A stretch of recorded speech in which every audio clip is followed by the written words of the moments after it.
well, like have our own or show that we exist online. Got And that is you. the goal. That's the goal of the social media shutdown. Totally get you. I just started recording just in case we get into it, or you say something really gem dropping and I won't miss it. So I just decided to just start it, but we will start officially wherever. But I just hit the button.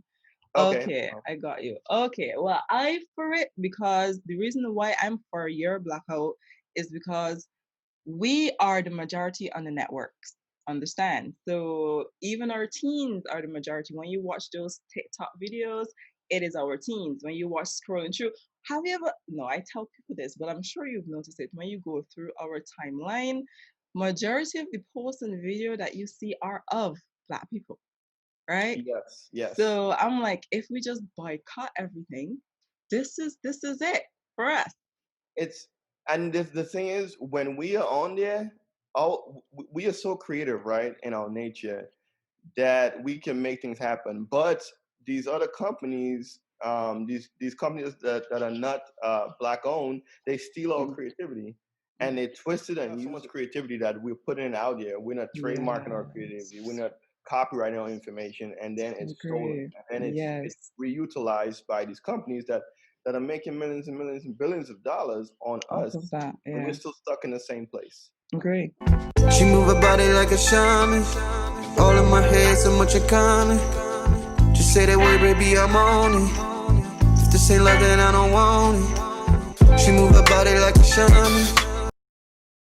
Guys, welcome to Culture Healing. So today I am totally excited about this collaboration because this is going to be something that is going to show that we are united. So this is why I'm excited about it. So I will let my guest introduce himself as I don't know much about him. And I usually tell them that I am not going to be the one to pretend to know you and say you have this book or you do this. No, I will let them do that for themselves and then we vibe. So without no further ado, please welcome my co-host Dave. Thank you for having me, Alana. No problem. So I'm Dave Bowen, born and raised in Trinidad and Tobago. I moved to the U.S. when I was 18, 17, going on 18 years old, Yeah. and I was big into arts and craft. I used to sketch, I used to draw, so I had that creative side. I'm 33 years old. I joined the military like 6 months after I came up. I joined the Coast Guard, U.S. Coast Guard. I did 7 years in the U.S. Coast Guard. After the Coast Guard, I went back. I went back to college in New York. I went to John Jay College of Criminal Justice. I studied criminal justice there. I got a bachelor honors degree, and from there, I decided to continue my pursuit of creativity. So I'm a self-taught web designer as well.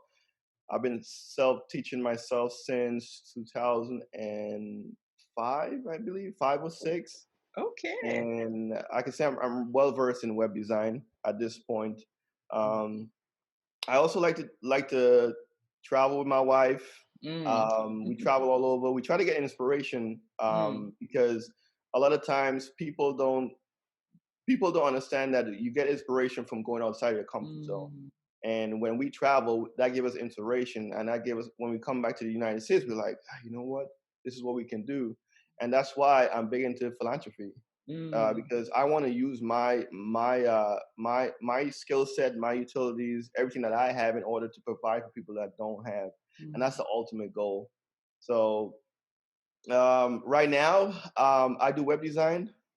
I do it mostly for people that are serious about, if they want to start a business. I do web design for them, and I just work with my wife on this BLKEM website. Got So you. yeah. I love it. So tell us about your Black Man website and the reason why you decided to start it and all of that. So when I came to the state, and when growing up in Trinidad and Tobago, I grew up more around people like myself, Black people, and there wasn't, I didn't see any type of racism was there, of course, between Yeah. the Blacks and the Indians, but I Indians, didn't see yeah. any type of racism until I came to the United States. When I came to the United States, I was still naive, right? I was still young because I didn't see it back then. So when I came to the United States, I was like, man, I don't really see anything. And I joined the military. I met my now wife in California, and she started opening up my eyes about racism and police brutality and all those things. And I understand her a bit, but still I wasn't. I was still naive. I was still naive. And because I've experienced a couple of I've experienced racism in the military, outside of the military, discrimination. I've brought it up to my supervisor in the military, and they didn't do anything with it. And months go by, and then he come back and told me that, hey, he apologized for not bringing up this issue. So that stuck with me. And when I got out of the military, I went back to New York to study criminal justice. But I wanted to understand what Black people are going through in the United States, like where does all this came from. So I took a class in Africana Studies. Even though I was doing criminal justice, I took a class in Africana Studies. And even though also criminal justice taught a little things too about racism, such as the broken windows theory and all that stuff, right? But I took a class in Africana Studies, and that's when I was mind blown. I always tell people this: my awakening began because at that point I started to realize, wow, this is what Black Americans have been going through for a lot. This is what a lot of Black people in the world have been going through, and I'm experiencing it firsthand. So from that point, my drive was to try to formulate a platform where we could come together, because I'm a self-taught web designer. So I tried different mediums. I tried making different platforms work, but it wasn't working. It wasn't working at all. It wasn't sticking because a lot of times people are more into gossip, right? When there's a movement going, when there's a serious movement going, people are there for the short period of time, and then they switch, and then they're back to their gossip, right? So me and my wife was talking. So we always look for something to inspire people. We also look for something to help the community. So we were just talking, and we were just like, honey, let's just start a social media website. No forum. This is a social media website. People could come together and converse. And then I said we could start a Black empowerment, right? We could empower each other. But when people hear empowerment, people are thinking militant and everything else. But no, we could start empowerment, and then that's where BLKEM came from. The words Black empowerment. So when we got that information, we just went straight with it. We got the website, we got the brand up, we started promoting our information online, we started talking to a lot of people about it, and here we are. We are almost 5,000 strong on the platform right now, and we're still growing. We're still trying to promote it, trying to push it, but we do have an end goal. I won't say end goal, but we do have a major goal that we want to pursue on the platform. It's not only social media. You know, it's better than the social media because it brings us together, and we can discuss issues or solutions within the community in order to drive forward. Okay, so I am trying to figure out, do you know about the Black Collision page on Facebook? Yes. I guess that's how come we end up following each other, because they had an Instagram thing and they're saying that put your Instagram page there and everybody start following each other. I guess that's how come we got to following each other. Oh, okay. Yeah. Probably because I know I have my sister-in-law, my wife. They help out. They post in those groups as well to get the word out. So you might be right. Yeah, because it has to be from there, because I can't remember ever seeing, because I keep track of who on my page because of the things that I post, and I don't really want not being racist, but I don't want to hurt the other racist feelings with the things that I post. So I keep it to a strict minimum of things that people that follow my page. So if you're degrading yourself or you're not about empowering and moving or relearning, I unfollow you, and that's that, right? So I guess that's how. So, all right. So I ended up seeing his page, and I saw that he wanted to organize a social media blackout in September.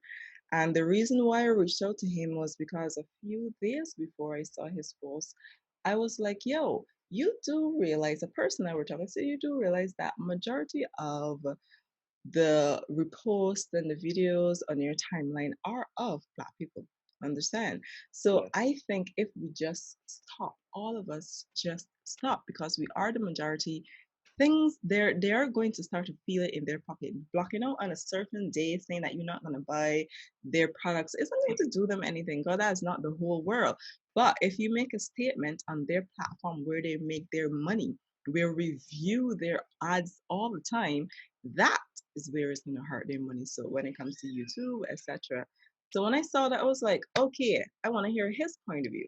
So what is your point of view for wanting your blackout in September that you're planning? Tell us all about that. Well, okay, we drive the culture. We drive. I think I think Black people are the most entertaining people. They're most creative people, right? We drive the culture, right? These companies thrive off of us. They thrive off of us when we online. Our presence is dollars, is capital for these guys.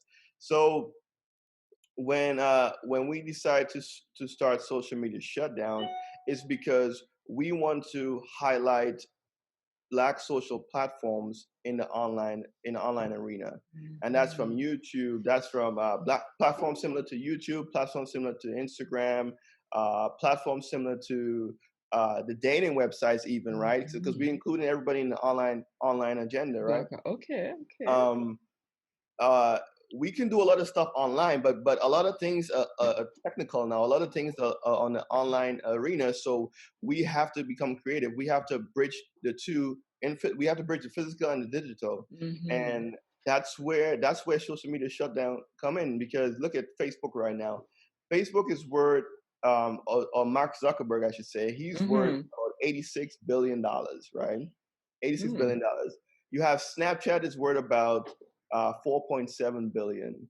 Mark Zuckerberg owns Instagram and WhatsApp. So that's billions of people that he has on there. Yeah. Billions, if not billions, right? That he has on there. Twitter is worth, I think, the last time I checked, probably about 9 billion, I believe. So those numbers tell you something, right? It tells you, hey, okay, those numbers don't go back in the Black community. No, you don't. Those numbers go to building their community, their establishment, funding their projects, right? Even though they have access to resources already, they're able to create resources, and we're still struggling to even have access to resources. So our collective power, if we can socially shut down on September 15th and drive traffic to Black-owned social platforms, a lot of people are going to be aware of it, and I think we could shift that capital, we could shift that energy to our platform, so we can start building our communities. I love it. So that will also include this up and coming TikTok as well, because a lot of people are there doing their thing too. So this is a good cause. I completely like it. It's just that someone was saying to me, because I was discussing it, that they can also use that day if we make it known that we're going to do this. Because once this drop on a lot of the states and we start to repost it, people are going to be there, especially once you put it in the Black Collision group. They're going to want that. But I love the idea, but my worry, right, is that they're going to see us planning a specific day for this and plan something on that day. And what I have heard is in September, Hillary and them, well, let me go back on the story that one mentioning here earlier. I told him that he was talking about the Blackout Tuesday that we had a few months ago on Instagram, and I told him that I didn't want to be a part of that. Why? Because it was that time is when they were locking down New York. They were shooting people, pulling over people illegally, and Instagram was the platform for us all around the world to actually repost and let the world see. And I did not want that. And all of a sudden, a Blackout Tuesday came into play, where did that come from? But then when you look behind all of the blackout images, they were white people promoting it more than black people. So it was an agenda. And on that day as well, Hillary went to court for her ring that she got with Pizzagate or whatever the case is. So that was a plot. So with this being said, she again have a court date in September too. Really? Yeah. Oh, I don't even follow That's Hillary. like, I don't even follow her. I know. So that alone, they can use this that we're trying to do to block out to do anything. It is possible because so what we're doing here, right? We're not trying to be a trend, but a lifestyle. This is a lifestyle. This is not a trend for us. We're not coming on and be like, hey, join our groups, let social media shut down. And that's it. No, this is a commitment for us, and for our future generation, our kids, our grandkids, and things like that, right? And right now, the momentum is kind of slow. If you look at we have a Facebook group, and the reason why we have a Facebook group is because Facebook is the biggest platform out there for social media, and everyone is on Facebook. So a lot of people want easy. A lot of people want on demand right there and then. So that's why we created a Facebook book where people can just transfer over to our group and start organizing, right? So right now the day is still September 15, but once we start looking at how things is progressing, we might have an update. That's why we need people to come to the group. We need people to invite their friends. Our group link is on our Instagram page. We need people to invite their friends and family, because things can change, right? I mean, we can be in a group and say, hey, there's a switch, and everybody will see. Got it. Because I'm all for this, and this is something that we should become aware of, because we have most of our money power, spending power in our community.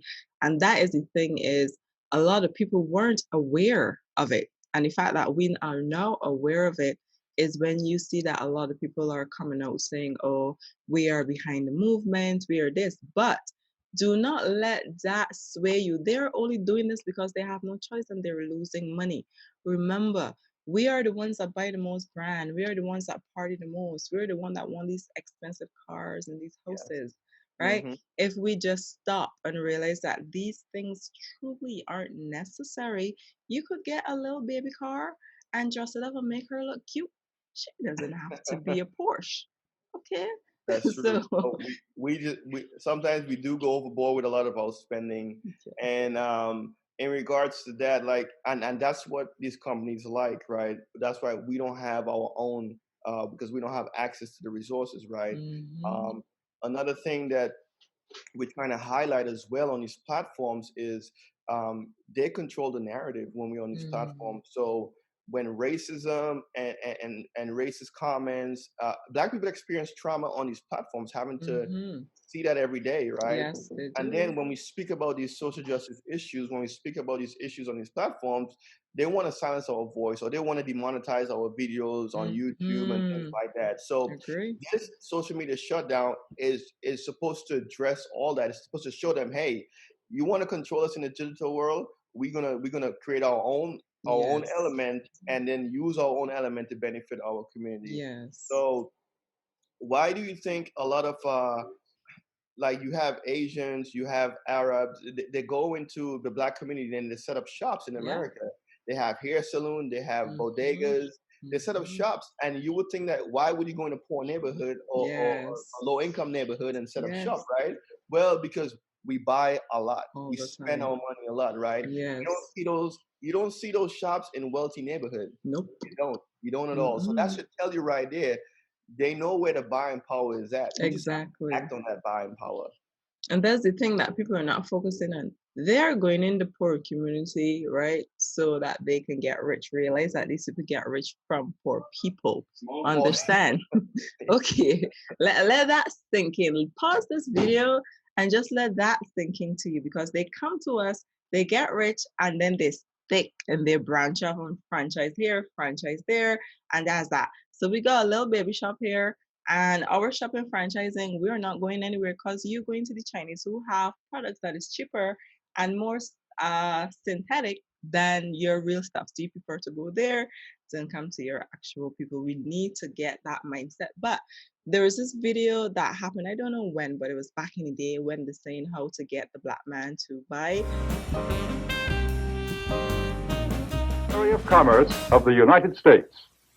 In the Department of Commerce, we are constantly alert to trends that mean a healthier national economy, better business for the nation as a whole. Recently, we have been interested in a rising young market, one that represents a huge potential for goods and services. I'm referring to the new Negro market.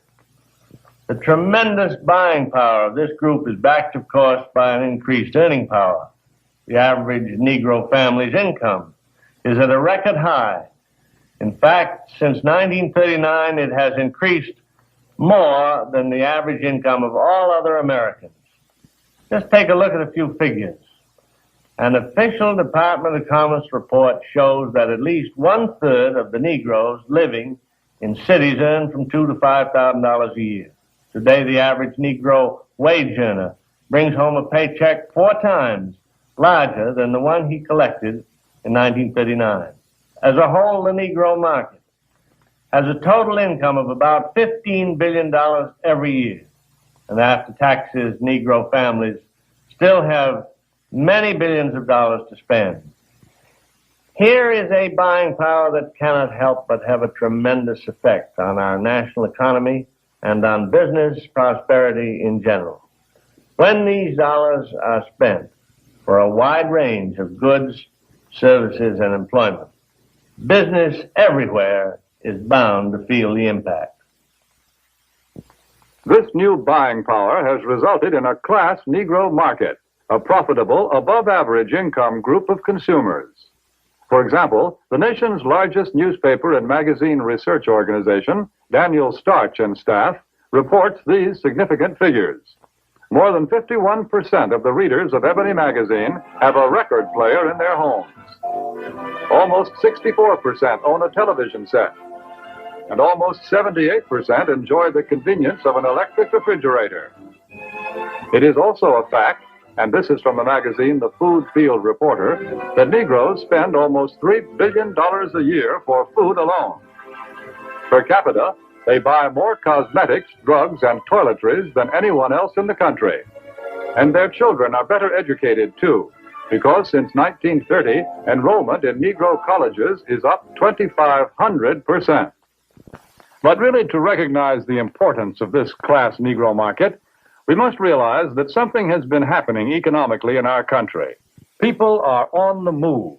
The population is shifting. The makeup of metropolitan populations today is different than it was just a few short years ago. To give you a better idea of what we mean, we set up several cameras, candid cameras, in a number of shopping locations. Take a look at these shoppers.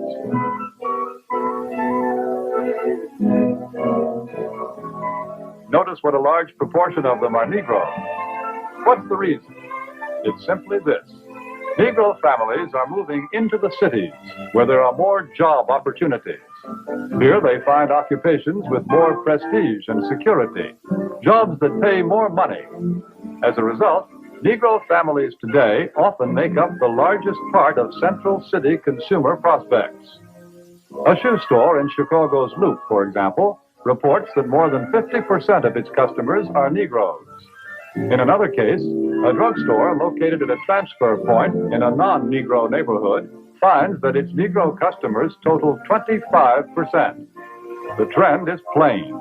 The new Negro families today are moving into more populated areas, to the cities, where there are more stores, more buying opportunities. Since 1940, in San Francisco alone, the Negro market has increased by 89%. In Chicago, by 81%. Houston, Texas, 45%. Philadelphia, 50%. The impact of this new buying force is so tremendous that actually in 14 major United States markets, a product cannot be number one without Negro support. A product must have the backing of this big new buying power to be a leader in the field.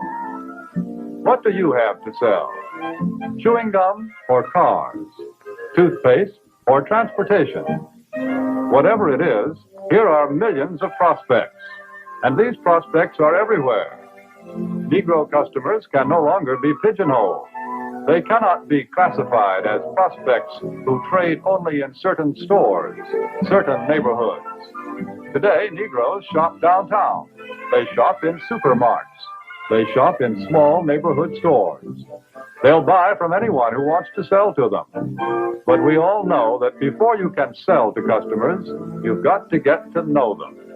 You must understand something about them. What do the Negro customers buy? Why do they buy? How do you sell to them? Let's find out. Let's hear the opinion of men who have spent a lifetime studying the buying habits of customers the world over. Here is what sales psychologists have to say about selling to the Negro. The secret of selling to the Negro is expressed in one word. That word is recognition. Now, there's nothing unusual about that. People want to be recognized. They need recognition. That's basic in all of us. But perhaps because he's had so little of it, the Negro needs even more. He needs to feel important and appreciated.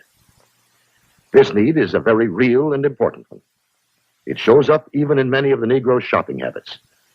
Anyone who sells or wants to sell to the Negro customer should know about some of these habits.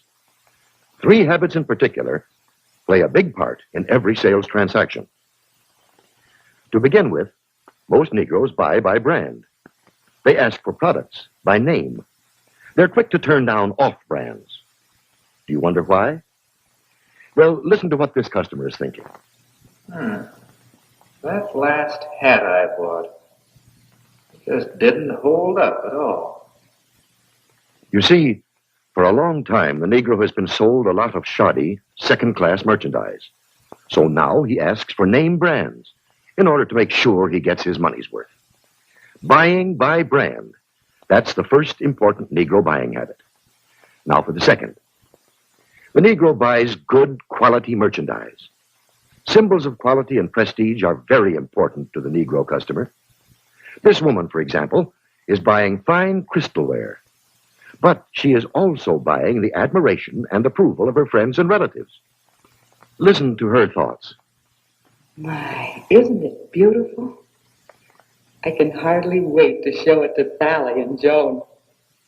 It's a well-known fact that many Negro customers are influenced by the opinions of others. What their friends may think of a certain item. We can say that this was also a plan into getting Black people to see material things as more than themselves, and the way you dress is the way people respect you.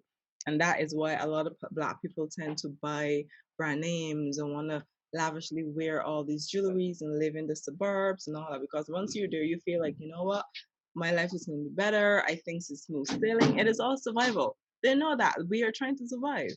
So as long as we're in that survival mode and some trend comes saying, yeah, this is a new Gucci watch, and me having this Gucci watch and all these girls on my arm and all of that, that is a ploy for children to see that as, if I buy this watch, then therefore I'm going to get this girl I like because I see that girls like this. It is all a plot to get you keep spending in their community.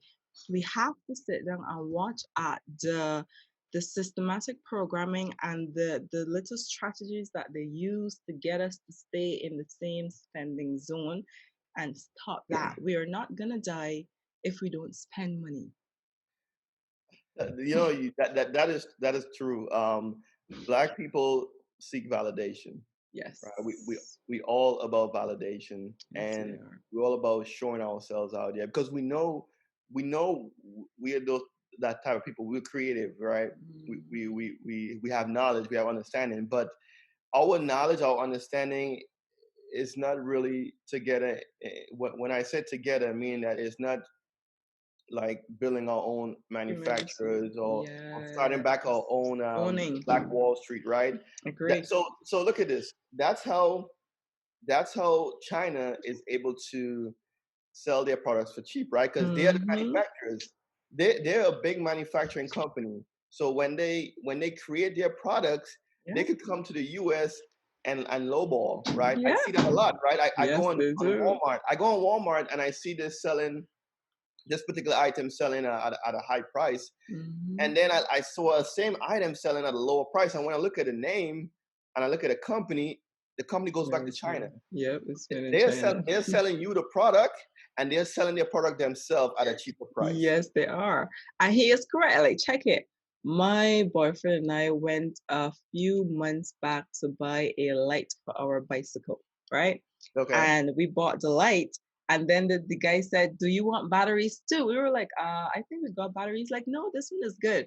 So we bought it. I wanted to see what he was forcing the issue.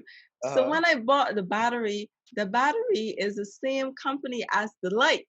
And he has, so I'm like, oh, so this is what this is. So let me tell you, they're making sure that everything they sell to you is from their own place. As he said, yes, it's nothing to do, it's not from America, it's not from the Black community. You can't go to these people and say, hey, I want to put my product on your shelf because I see that you have a lot of Black people coming in and let's try to make a profit. They'll tell you no, they don't want your stuff. They'll more look at your ingredients and make it for themselves and sell it. So they don't care about you. They care about your money though. A lot. They care about your money. No, you're right. They do, and we have that buying power. The thing is, in America, you have a lot of sections such as Chinatown, Japantown, right? You don't really have, a Black town or African town, right? And when we want to create something for ourselves, they call us racist. They said, Thank you. Why do we want to segregate? It's not that we want to segregate. It's that, listen, other people are doing it. It's not considered empowering their community, right? Yes, please. When we do it, that's what we're trying to do. We're trying to empower our community because we don't have access that they have. We don't have that access. So we have to create our own access. Yeah. And by creating our own access, it means coming together, having a definite plan, definite goal, and seeing it through. Not just saying, hey, let's do this and that's it. When I look at the Blackout Coalition, right? They had a plan, right, to black out, and there's another plan behind it, like you told me. They had a plan to black out, right? And then after that plan is like, okay, where do we go from here? So now we have blackout weekends, right? Yes. But then why not add blackout weekends to blacking out or shutting down social media as well? Because 24 hours is nothing. No. A lot of people find time to do a lot more things in 24 hours. They watch, they're on their phone, they TikTok for 24 hours, right? They Snapchat for 24 hours. Exactly. But to come together and do this, we need more people to be on the shutdown. Yeah, I agree. Listen, here's why I say that, because I am still so skeptical that they're going to pull something. Because when we are here, we don't know what's happening to you guys. They could have bombed you in the 2 days and then we're back on social media talking about, yay, and then all of a sudden New York is gone. Yeah. That's true. They always plotting and planning ahead. Exactly. Right? So if it's like random, I'm all for random, because my worry is what is happening with you guys over there. That is most of our Caribbean issue at this point. Our people are there. So we got to make sure that you guys are straight and nothing is happening to you guys. But I was going to say this. I was going to say that when you watch Black Wall Street, I know a lot of people are not aware that they didn't just go and bomb Black Wall Street. Yes, we were making money or whatever, but it was a reason. The reason was written about more than ancient Egypt. That's a fact. Now, we also know when when Alexander the Great, once they took over Egypt, we know during the Ptolemaic era, that once they got all our sacred papyri, once they got everything that we wrote on that was sacred, all of our knowledge, they got all our scrolls and they put it all in the Alexandria library. And we know that library was burnt to the ground, therefore burning all our proof, all of our sacred documents, everything that we held dear, everything that we knew was on those papyri, and they burned it to the ground. Now, me personally, I think they got all the information out before they burned it to the ground, but we can't prove that. But as you can see, they've been covering up our past, trying to erase it. We also know that once the pyramids, once ancient Egypt became unburied from the sand, because it had been buried in the sand for hundreds of years, and we know around the 1800s, 1800s, when it was being uncovered, that they was going in and they was chiseling all the noses off of the statues. They was trying to do everything to not show that ancient Egypt was black. They chiseled the noses off of statues. They chiseled the lips off of statues. They chiseled the features that would show without a doubt that this statue is black, that these people are African, that these are African people. We know that it was Napoleon and his troops that blew the nose off the Sphinx. That was documented. The Los Angeles Times actually documented that as well. So it's like, what's going on here? If this was about making these people money, if it wasn't about hiding the history of a people, if it wasn't about reprogramming the people and oppressing the people and taking away their history, if it wasn't about that, then why are they trying to hide our past? Why did they not teach us our past? Why did they not tell us about the civilizations and the empires that black people had? But yet they themselves are trying to steal our past and pass ancient Egypt off as a white civilization. What is going on? So if it was about Jesus coming to save us from sin, or Allah coming to save us from sin, if it was about that, why not tell us, why not show us the sin that we had? Why not show us our ancient races, our ancient civilizations, and what they was doing that was so bad that you had to enslave us to save us from it? Why not show us these things? Why destroy it? Why hide it? And why do they choose to, amongst themselves, study our ancient civilizations, African civilizations, amongst themselves, and tell us that we were monkeys and savages running around in the jungle, unsophisticated, uneducated, and not smart? I hope y'all paying attention, because this is just the beginning. I'm just setting the stage for something much more deeper. I have to show you, the beginning of where the stuff is starting from, for you to really get later on what this whole system is and what it's about. So now you can see kind of sort of the premise where it's kind of stemming from a little bit. So I hope y'all been paying attention. I hope y'all strapped in. It's going to get a lot more deeper. This is like just the beginning. And if you a conscious person, then you know exactly where I'm kind of going to, maybe. But I'm alluding to a lot of things so far, but this is just a premise. I'm setting the stage for something a lot more. And as they was talking about, you see they was hiding a lot of our past. The Smithsonian is well known for hiding a lot of artifacts found by black people. We know about the Olmecs. We know the Olmec heads that was found down in Mexico. Bullshit back and forth as to the real reason why. Now, when you look at history, you can kind of see what really happened. And we know the South was, of course, making so much money. The North was not doing so well, it was problems.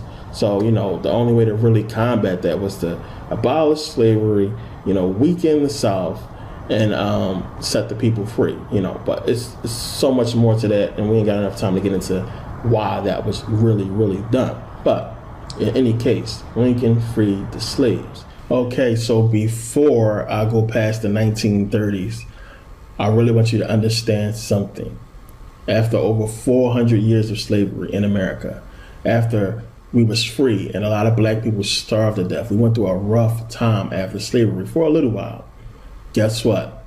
Black people flourish because we are built like that. When we come together, these free slaves, they united under a common goal: to survive, to be successful, to be something. And they did well. With documentaries like Hidden Colors 1, 2, and 3, they show you that we invented a lot of things. We had a lot of inventions stolen from us. And you also have to remember, we were the ones running all the farms. We was the one plowing and doing all the agricultural things and taking care of the white man's business. So we knew the business. We knew how to do things. We knew we had labor skills. So we were able to do great things. So don't let them tell you that we was poor after slavery, that we needed the white man's help, we needed their welfare. Don't let them tell you that, because we know for a fact Black Wall Street was the absolute apex of success for the black person after slavery. Now, if you don't know about Black Wall Street, take a look at this and see what I'm talking about. The date was June 1st, 1921, when Black Wall Street, the name fittingly given to one of the most affluent all-black communities in America, was bombed from the air and burned to the ground by mobs of envious whites. In a period spanning fewer than 12 hours, a once thriving 36-block black business district in northern Tulsa lay smoldering, a model community destroyed, and a major African-American economic movement resoundingly diffused. The night's carnage left some 3,000 African-Americans dead and over 600 successful businesses lost. Amongst these were 21 churches, 21 restaurants, 30 grocery stores, and 2 movie theaters, plus a hospital, a bank, a post office, libraries, schools, law offices, and a half-dozen private airplanes, and even a bus system. As could be expected, the impetus behind it all was the infamous Ku Klux Klan working in consort with ranking city officials and many other sympathizers. The description of Black Wall Street, or Little Africa as it was also known, would be to liken it to a mini Beverly Hills. It was the golden door of the black community during the early 1900s, and it proved that African Americans had successful business infrastructure. That's what Black Wall Street was all about. The dollar circulated 36 to 1,000 times, sometimes taking an entire year for the currency to leave the community. Now, in 2009, a dollar left the black community in less than 6 hours. As far as resources, there were PhDs residing in Little Africa, black attorneys and doctors. One doctor was Dr. Berry, who also owned the bus system. His average income was $500 a day, a hefty pocket of change in 1910. During that era, physician-owned medical schools. There were also pawn shops everywhere, jewelry stores, churches, restaurants, and movie theaters. It was a time when the entire state of Oklahoma had only 2 airports, yet 6 blacks owned their own airplanes. It was a very fascinating community. The area encompassed over 600 businesses in a 36 square block area with a population of 15,000 African Americans. And when the lower economic Europeans looked over and saw what the black community created, many of them were jealous. When the average student went to school on Black Wall Street, he wore a suit and tie because of the morals and respect that they were taught at a young age. The mainstay of the community was to educate every child. Nepotism was a word they passionately believed in. The main thoroughfare was Greenwood Avenue, and it was intersected by Archer and Pine Streets. From the first letters of each of these names, you get GAP, and that's where the renowned R&B music group The Gap Band got its name. They were from Tulsa. Black Wall Street was a prime example of the typical black community in America that did business. But it was in an unusual location. You see, at that time, Oklahoma was set aside to be a black and Indian state. There were over 28 black townships there. 1/3 of the people who traveled in the terrifying Trail of Tears alongside the Indians between 1830 to 1842, black governor, a treasurer from Kansas named McDade. But the Ku Klux Klan said that if he assumed office, that they would kill him in less than 48 hours. A lot of blacks owned farmland, and many of them had gone into the oil business. The community was so tight and wealthy because they traded dollars hand to hand, and because they were dependent upon one another as a result of the Jim Crow laws. It was not unusual that if a resident's home accidentally burned down, it could be rebuilt within a few weeks by neighbors. This was the type of scenario that was going on day to day on Black Wall Street. When blacks intermarried into the Indian culture, some of them did receive their promised 40 acres and a mule, and with that came whatever oil was later found on the properties. On Black Wall Street, a lot of global business was conducted. The community flourished from the early 1900s until June 1st, 1921. That's when the largest massacre of non-military Americans in the history of this country took place, and it was led by the Ku Klux Klan. Imagine walking out of your front door and seeing 1,500 homes being burned. It must have been horrifying. Interviewed survivors believe that the whole thing was planned due to the fact that white families with their children stood around on the borders of the community and watched the massacre, the looting, everything, much in the same way they would watch a lynching. The spectator activity is where the word picnic is derived from. You see, it was typical to have community gatherings on Friday evenings in Oklahoma. The word was short for pick a nigger, to lynch that is. They would lynch a black male and cut off body parts as souvenirs. This went on every weekend in this country. That's where the term really came from. The cause of the massacre was simply racial economic jealousy. A lot of white folks had come back from World War I, and they were poor. When they looked over into the black communities and realized that black men who fought in the war had come home as heroes, and that helped trigger the destruction. It cost the black community everything, and not a single dime of restitution, no insurance claims, has ever been awarded to the victims to this day. So you can see that, as I was talking about earlier, once black people unify, once we come together and we do something great, because you know what? Modern day, you hear it all the time. White people say, oh, black people are just lazy. Oh, they don't want to do nothing.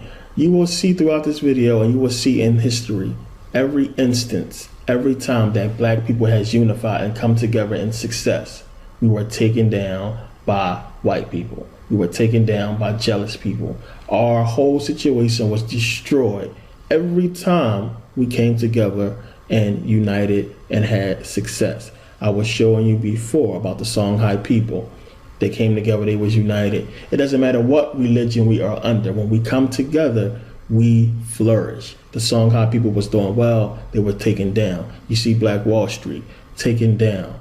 Whenever we come together, and I'm going to show you a couple more instances in this video that happened, we are taken down. So we see Black Wall Street was great. We were doing great things. And that's in the 20s. That was in the 1920s. So this whole thing is going to bring me to one of my heroes, one of my favorite people of all time, of course, Marcus Garvey. Now, you got to understand, Marcus Garvey did everything I'm talking about, this system. Marcus Garvey knew something was up in America. He knew that we could not get it done here. We needed to go back home. He knew what Africa really was. And today they have made you all ashamed of being African.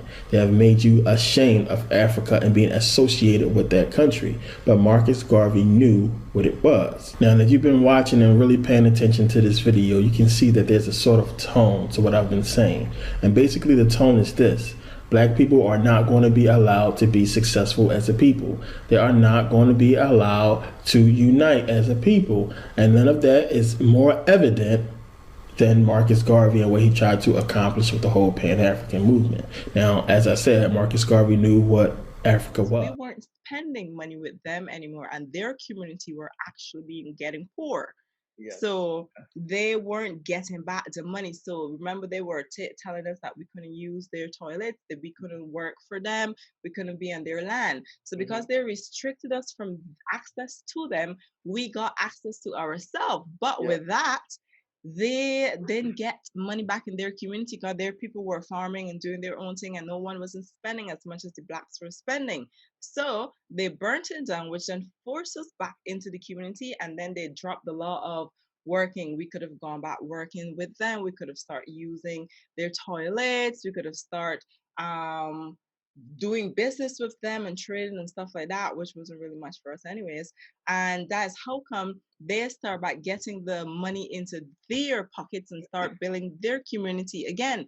And we came down. So it wasn't just, oh, they were jealous and they decided, I'm going to burn your house because your house looked better than mine. No, they were losing money. So we have the power to do that again.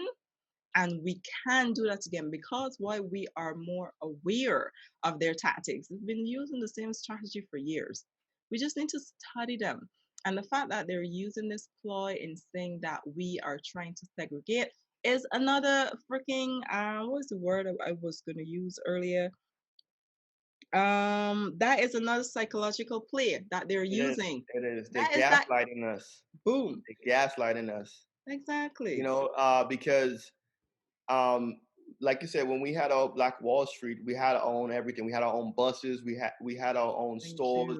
We were, when I read about it, man, we were doing really good for ourselves, right? And then clothes and everything. They destroyed us. And you brought up that point that they destroyed us because they needed our money, right? So that shows you right there. That shows you right there that we have the ability to come together and change narrative. I mean, a lot of I would be on a Black Coalition and I would post my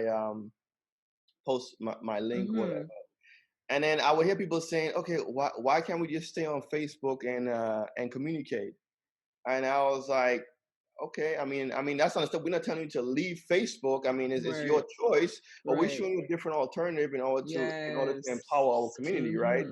But when people look at empowerment, I'm gonna bring it back from earlier in the video. When people look at empowerment or Black empowerment, when you put Black empowerment, they think that it's a militant group. They think Yes. it's racist. They think it's not that. What we want to get across is Black empowerment is the ability to have, you know, my kids look at me and say, hey, Dad, I want to be just like you when I grow up, right? I want to be able to build myself, do for own, right? I want to be able to be good in finance. I want to be educated, right? I want to, like, if you want to become a computer science expert, right? You could have the ability to do that as well, and that's what empowerment is. It's not saying, hey, we hate people, we don't want to be next to you. No, it's not that. It's saying that, hey, let's come together as a community. Let's teach our young kids. Let's teach our teens and tell them, hey, you don't have to be where you're at right now, right? Yeah. We could utilize our minds together, our power together, and start building our own companies, our manufacturing companies, you know, our grocery stores. Start building, and that's empowerment. I agree with you, because when you look at the African people, like that guy that built the windmill when they were in I seen that movie on Netflix, right? Yes. Now understand that there are 1 million of him in Africa. Understand that fact. That's true, yeah.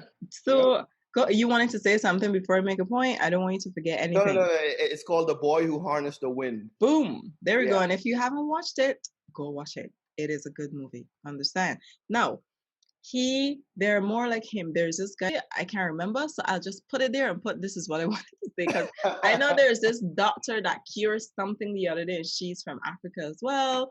And this guy that built this computer software or something like that, he's from Africa. Now, if we can get some good African people who can say we can get our own app that run better than Facebook, that run better than Instagram, leave Mr. Zuckerberg and his app and use our own Black app. We have intelligent people in our community that can build an app like WhatsApp, Facebook, all of those things.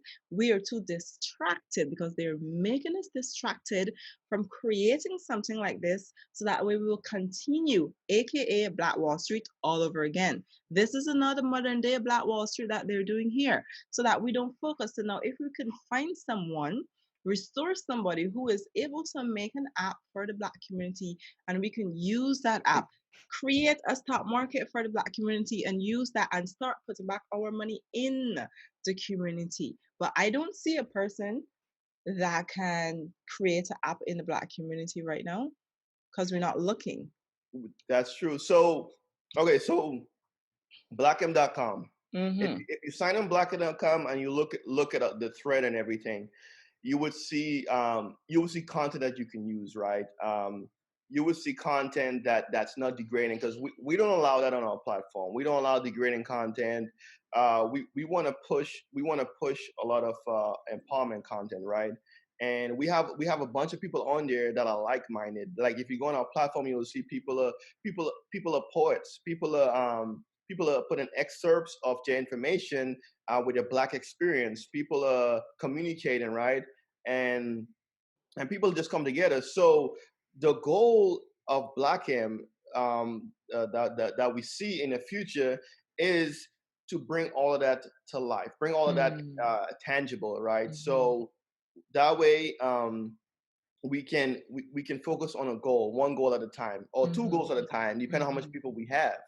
And we could go to Africa and provide resources to these people, you know, these people who have that knowledge and understanding to do for self, and exploring that. And that's the goal of BLKEM. Like, a lot of people look at it, oh, another social media platform. No, we could be another social media platform, but no, we really have big goals behind this platform, and we need people to join, to sign up, and start seeing our experience. When you look at our Instagram, you see nothing but empowerment. You see us Mm-hmm. writing. We're Yes. taking our time. We're writing what affects us. We're writing how we can be better for us and things like that. And when somebody's putting a lot of work into that, putting their heart into writing those content, it's coming from a place of nothing but love, right? Nothing Yes. about, hey, I want to see our community grow, right? We're not Mm-hmm. here saying, hey, come join us and pay us and so we can Mm-hmm. get bigger. No, my wife and I is funding everything. We're Mm-hmm. using our own money from our own pockets and fund everything that we're doing right now. Mm-hmm. We're getting our flyers made. We're getting our business card made. You know, we're doing it ourselves. We're not saying people, hey, donate to our cause. No, we Mm-hmm. want to show people that, hey, we can come together without finance and we can build Yes. something that will produce enough finance later on for Yeah. our community. Yeah. We have to get away from that crab in a bucket psychological programming and realize that you are not being a crab in a bucket off of your own free will. Realize that they put that mentality in you because of this conversation him and I are having right now. Understand? They do not want us to see each other again, like literally see each other. Understand? So we need to get away from that and realize that you actually don't want to be that way. And you can see the desperation of our Black people wanting that Black community, wanting that Black love in terms of brotherhood, sisterhood, everything again, because this is who we are. We love each other and we want to do it, but because we are fearful of who may or may not betray us, that is why we are not able to move forward. And I always tell people, what you fear is what you attract. Understand? Fear is an attraction. If you are fear that something's going to go haywire, it's going to go haywire. So we need to come out of that lazy mindedness. The point that you brought up earlier about somebody saying why we can't do it here on Facebook, don't say that, because that is another way of saying I am too lazy to want to transfer over and do this over there. This is why we're going to be stuck, because you are lazy, you're too tummy. Stop being tummy and do and do other things in terms of getting this up. We have to move. We have to get active into getting this done, or else we're gonna stay stuck in these people plan. And they are trying to do this one world currency, this one world order. What do you think gonna happen to us if this happened? And let me put this out there. Don't get this twisted. They're not doing this one world order for wanna understand. They're doing this one world order because the Chinese are coming up and they don't want the Chinese to take over. So in order for that not to happen, they have to make sure there is one currency and one government. This is nothing for we. Okay? So please, this is stop being lazy. People, stop being so lazy about change. The change is for us, it's for your children. Because when we die, because we're getting old, okay? Who you think we're gonna be leaving in this world? Our children. Now look at the world we are leaving for our children. They have nothing, especially here in the Caribbean. We don't own a lot of stuff. Okay, we don't have a lot of businesses here. Yes, we are fortunate to not to have certain racist activities, but that's about it. We are still here under the mental slavery mentality, and we are not pushing for anything. Okay, so if our brothers overseas are trying to fight this, the least we can do is stop being Tom lazy and move. Do something here as well, so that way we show you a united front. Even if we're faking it until we make it, for now we show a united front to have this come together. You All know, right. and you're definitely right on all points right there. A lot of people want to jump on when the wheel is moving, but it takes a lot of hard work from the beginning to start something, right? I mean, the person who made that comment saying, excuse me, why, we have Facebook. Well, that, like you said, that's the mentality that's how they want us to keep. Because when Facebook, Snapchat, TikTok came out, we were jumping on it. We were signing up, logging in. Oh, we got TikTok now. Oh, let's sign up on TikTok, right? Like nothing. But when a Black person comes on and put something to empower the community that would benefit us, we're like, oh man, another platform. This and that. You're probably gonna want money, this and that. And I'm like, and we're like, really? If you look at what we post on Instagram, if you look at what we're trying to do, if you look at my background, veteran in the military. I did 7 years in the military. You know, I taught myself web design and development. I'm a philanthropist. I'm married to a beautiful Black woman. If you look at all that stuff, that should tell you, hey, this guy got something going, right? I mean, this girl got something going, and let's support and see the outcome. Yeah. You know, you have a lot of social media platforms that we would like to work with us, right? There's room for all of us, and I don't want people to look at it as a competition or it's a competition. No, there's room for all of us, and this is going to give us exposure. So we need people to get on board. We need the Black platform to get on board. We've sent a dozen of emails to these other platforms, and we have not received one response yet, right? We told them, hey, we got a plan. Let's come together. Let's make this plan work. And we haven't received one response yet. So we're still waiting. We're still pushing our content out there. Yeah. And that way, we need to start working as a collective instead of being separated.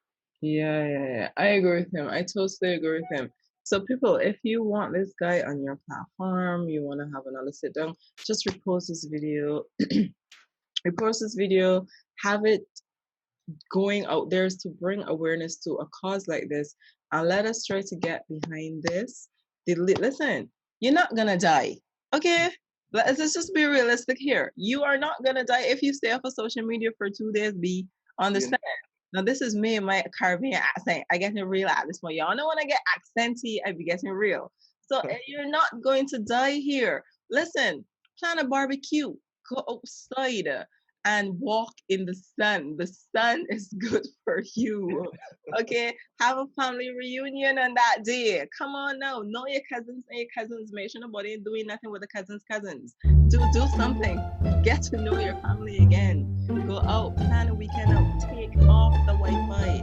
Don't get tempted. This is for a cause. We need to show these people that they need to remember that the reason that you have all these riches is from us. Because when these people get rich, understand that when these celebrities and other people get rich, they're not really buying expensive stuff like we are. Understand? They only buy expensive stuff because they got sponsored to them. Okay? So once I wear your gown, other people are gonna buy it. They're not actually buying the dress you see on, give me an award show. On these award show, you know, this man getting sponsored. It's we that's buying it. You're right on that. I mean, they're a marketing tool. Boom. Right? Why do they need to spend their money when people look at them and be like, hey, they got so many followers, they got a back end. Let the companies could provide expendable products. They don't really care. As long as you got a big platform, as long as you got a big following, and every day when you look at social media, it's all about following. Hey, who follow me? Follow this and that, right? Thank you. But a lot of these. So I saw an article the other day about billionaires, right? There is 615. I think they said in the U.S. there's 615 billionaires in the U.S. and only 6 of them is Black.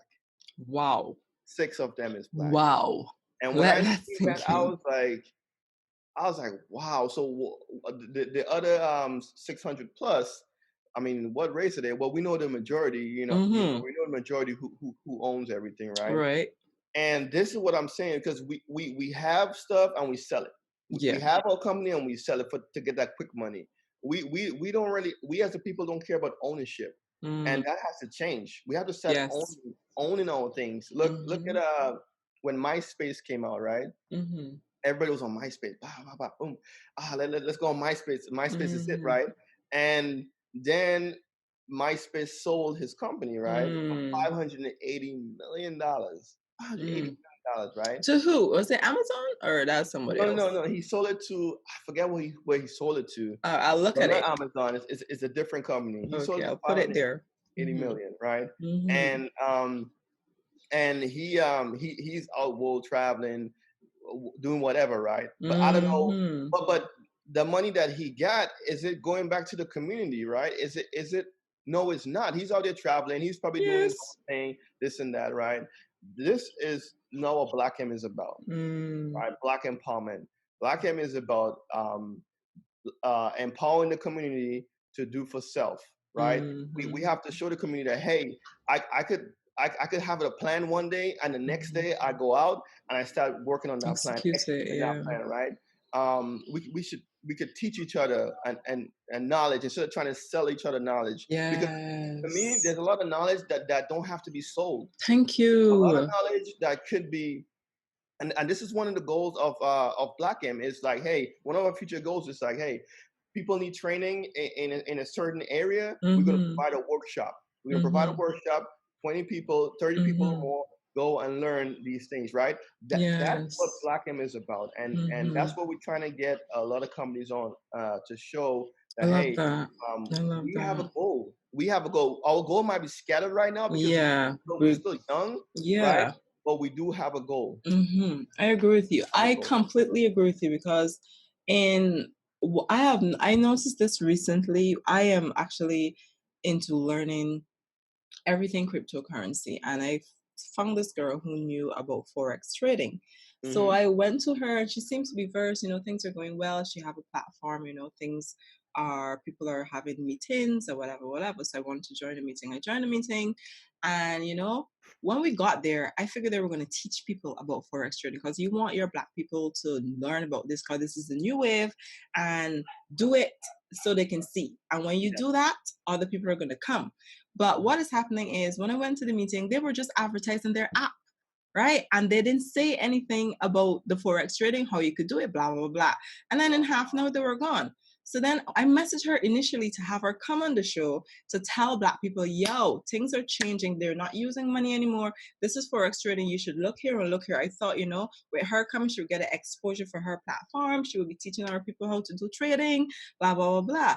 She told me in order for me to get her to come, I got to go pay her site to get the information. And I'm like, that is bad. That is so bad. Because when you do that, there are only a limited amount of people. We can't trust you now because we don't know what you're about. And you are limiting yourself to the platform that is going to go out there. That's not what you do. If you're trying to empower our people, show our people the new path, show them for free or however you want to do it, but don't expense our people. We are talking about our people being the lesser in the economy. We don't have an economic foundation here. We can't really afford certain things, even though we can afford it, right? But at the end of the day, teach our people how to fish, and wherever that saying goes, I ain't even gonna try to remember. But at the end of they'll go and fish for themselves, right? And that's the goal. A lot of people are on this get money quick scheme, and that's not what it's about, right? We have to make Black empowerment a priority. When, like he's saying, when there's forex thing, I've seen this forex stuff a lot, but I really haven't looked into it, right? And I got a video about it. People are pushing this and that. But it's like there are information that should be free. Yes, please. Should be free because empowering the community is putting information out there that's free. Yes. We can get our house in order. Yeah. Like, definitely to get a house in order, and when we get a house in order by educating our own, then we can put a price on it, right? Yeah. Then we can present it. Then we can bring people in and things like that. But man. That's why for us, when we put our information out there on Instagram, Facebook, on BLKEM, we put it out there for free. We're not saying, hey, pay us for this information. Yeah, man. This is information that, hey, we've seen over the years, and we're like, hey, how can we put this in a post? How can we show people that, hey, we can have these things. We can become our own entity by just coming together, unifying, and creating things for ourselves. Yeah, I agree with you. I agree with you completely.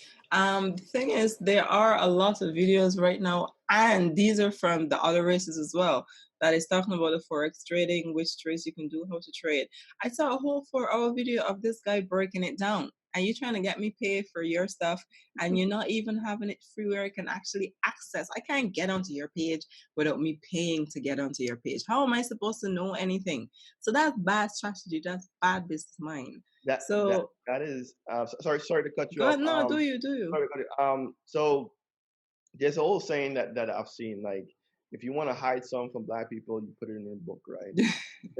Because a lot of Black people really don't read it. They scroll they like and this and that, right? Exactly. I mean, a lot of content we put out there is readable content. Like, yeah, you would see a big Instagram post with big letters, but behind that, behind some of those posts, there is content to read, and that post is to attract people, right? Of course, you want to attract somebody on that post, but you also want that person to read. So what we have to do is, instead of just putting information out there, this and that, right? We have to read. We have to read about it. And when we read, we know that, hey, there's certain information.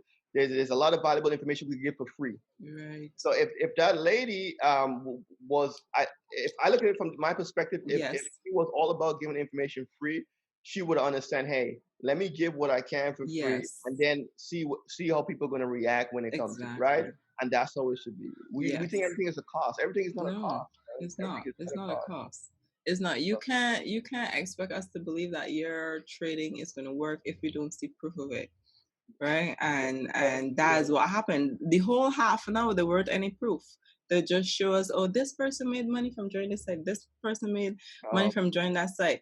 But they never mentioned, in order for you to get access to the site, you have to pay. They just said, no, go access the site. They never said anything about paying. And that's bad. And this is why Black people don't trust each other, because of mentality like that. Mind you, you may have a good headset in what you want to do, but your strategy needs to change.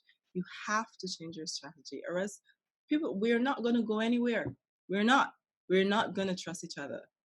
And changing the strategy is learning, right? It's being educated by people who are already educated, who understand that, right?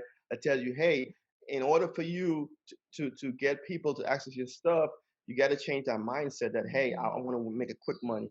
Because listen, you pay the money, you sign up on the Forex website. What do you get? You don't know what you're getting after you sign up, but they already get that money, right? So it's probably going to be up to you now to figure out how you're going to do that Forex transaction and all that stuff, right? So they already got paid. So and that's why we need more people who are educated in the Black community to stand up and start educating about finances.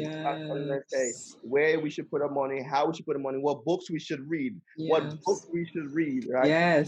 What books we should read. Agree. Reading. Yes. Okay.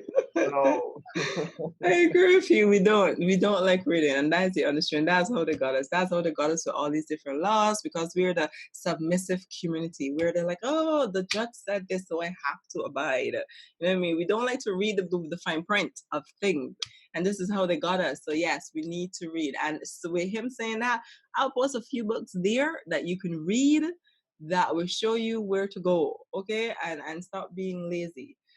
All right. Yeah, so in the Caribbean, we in the Caribbean, we always lazy, right? We always like laid back, Let me tell you, like so there's a time when I had to get my passport, right? Trinidad passport renewed. And I called Trinidad, I said, hey, I gotta get my Trinidad passport, right? And the guy was saying, man, you know we lazy down here, man. I mean, you'll get a passport, but we take our time. And I was like, yeah, I remember that, right? Because we all have the mentality, and when you come to the U.S., it's all like, oh, let me get this, let me get that, right? It's high speed, and literally that's how the U.S. is. Because when I go back home, I'm relaxing, I'm relaxing. I'm drinking a coconut water, I'm doing things we Korean people like to do. It's true, like you're on vacation. You're on vacation, right? And when I come to the U.S., like I'm back in the grind. I got to do this, I got to do it, right? As a community. Moving forward, as a community, as Black people, we have to seek knowledge as well, right?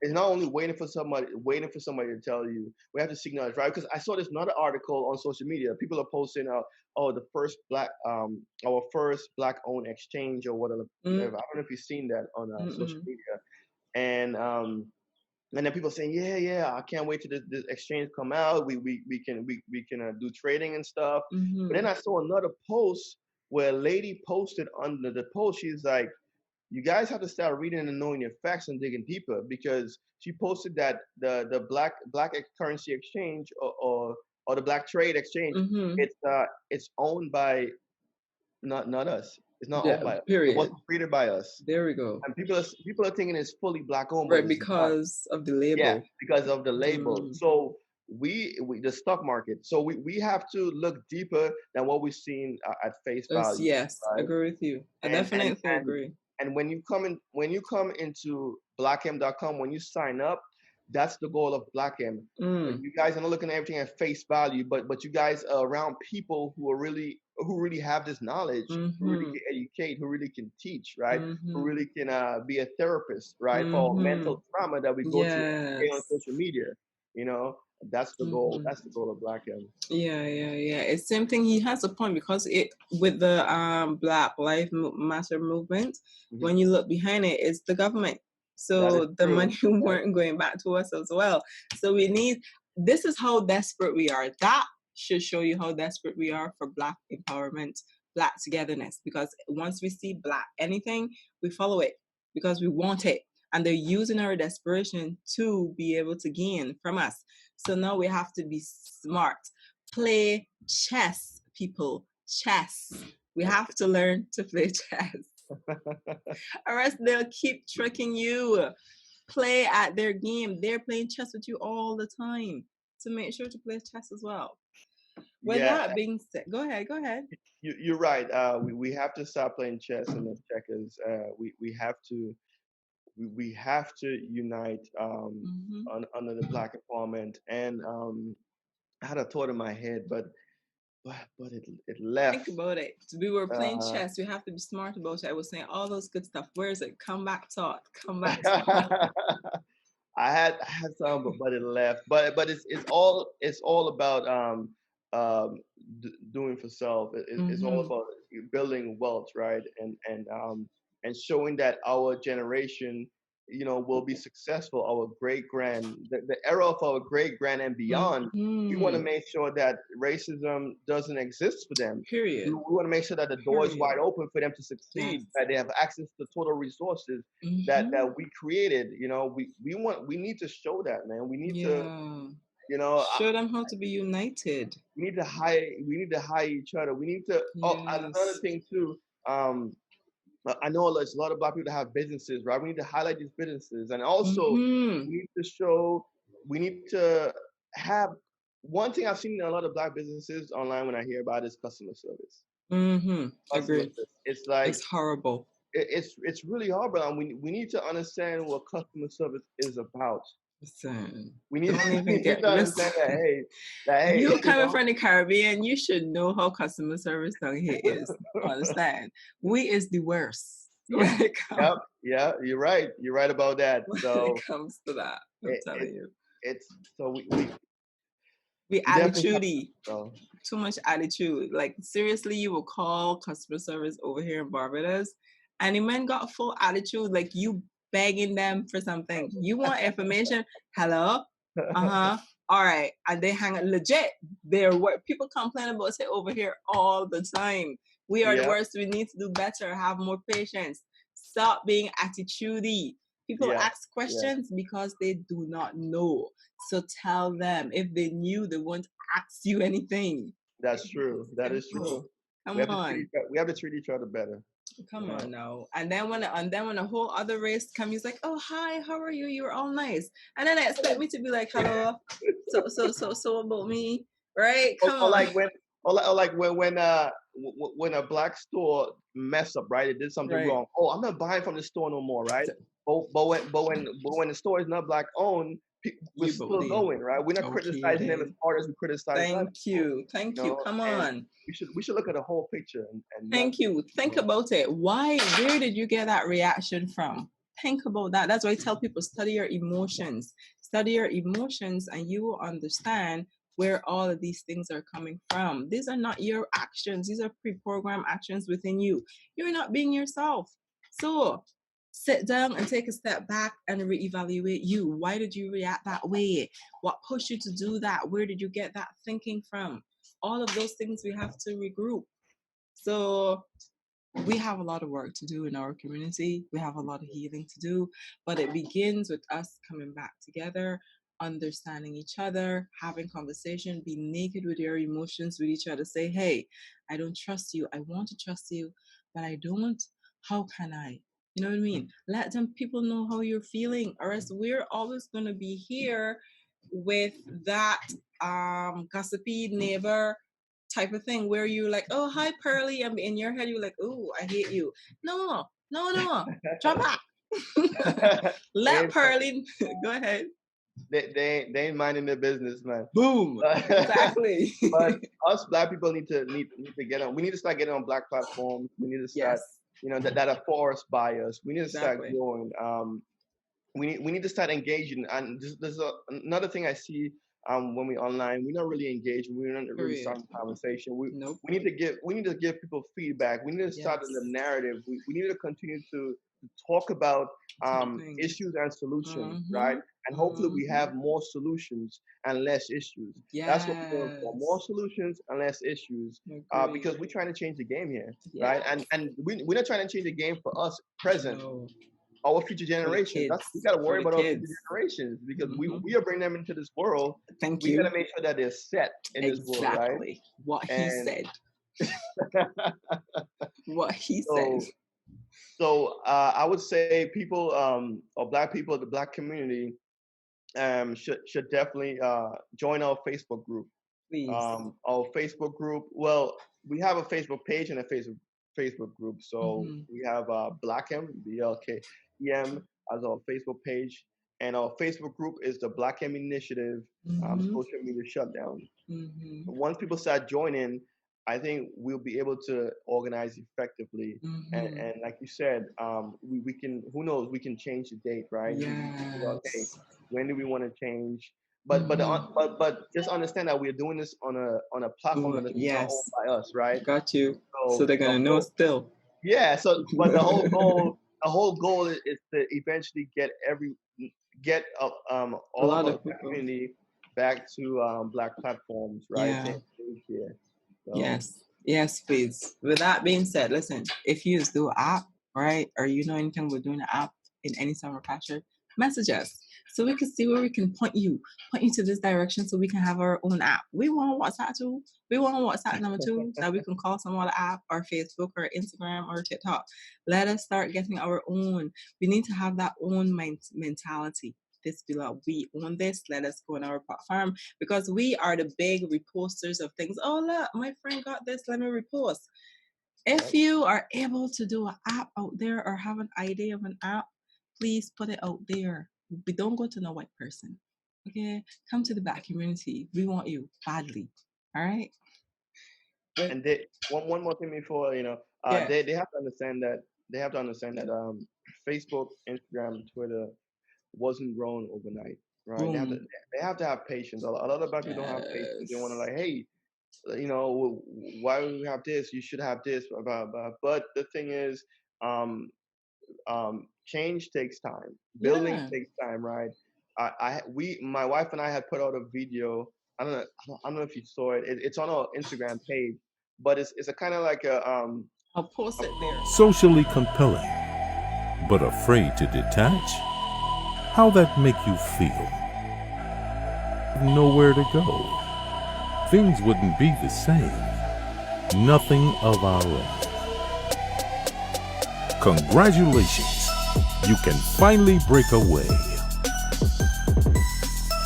Don't worry about the critics.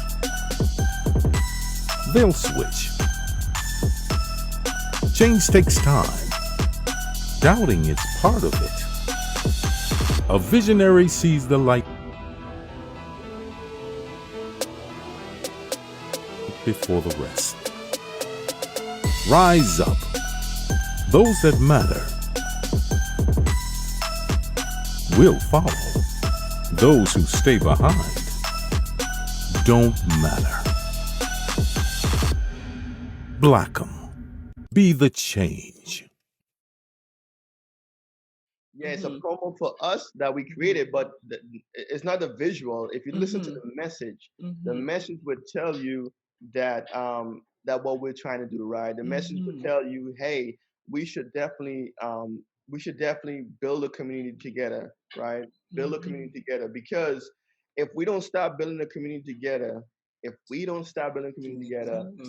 we'll continue to be at the same position as we were, and then other countries that are disrespecting us and Yes, don't have respect please. for us at all are still going to be disrespecting us. We're Yes, still they going to be are. treated as the bottom, the bottom bottom feeders, right? feeder. The Yeah. bottom feeders, right? Yeah. And so that's why we need people to be patient with us. We need people to start growing us. We need people to start bringing ideas to us. That way we Yeah. can grow as a community. I agree with you. I agree with you. I would love to have you back so we can actually talk some more about certain things. Like we bring awareness to this here. This is something that we need in our community. We're not trying to split each other from other people because we have our reasons. It's not working out. We're divorcing you. We want people. Social media, non-black social media, is just an entanglement. Okay. Boom. Shame. It's not real. It's not we real. don't want it. Okay? It's true. We don't want it. Let's just leave it alone. Agree with you. With that being said, this was an awesome conversation. Guys, please go to their pages. I will post a bunch of their ads and everything during the course of this video. So please go to their pages, join this movement. Let us show that we can be united, and they need us. They need us. We need to know this. We need to know that they need us. They know they need us, but we don't know. Okay? So they need us. We need to realize that and do something about it. Okay? With that being said, thank you so much for coming to my platform. It was such a pleasure having you here. I will make sure to post this as soon as possible so that they can get aware of this, because we only have a month and some to get this off the ground. Yes. All right? So we're going to get this out there. We're going to repost this as much as we can and get people moving. Like how the Black Coalition came in, is it what, a month ago? Or a little bit, and God, look how huge they are. We can do this. We can do this, people. Let us do this. That's true. Go ahead. They started in after the Blackout Tuesday thing.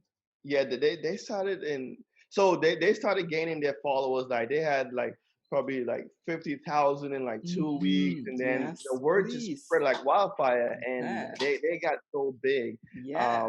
And we're trying to mimic that in a way, but also we're trying to tell them, hey, let's work together. Yeah. This don't have to be a one-person show. Yes, please. Yes, please.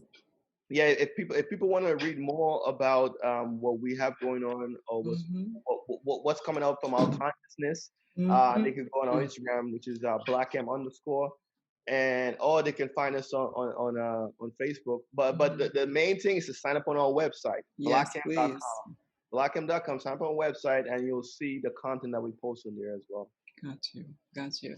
Well, thank you for coming, and do what I said earlier. I repeat myself.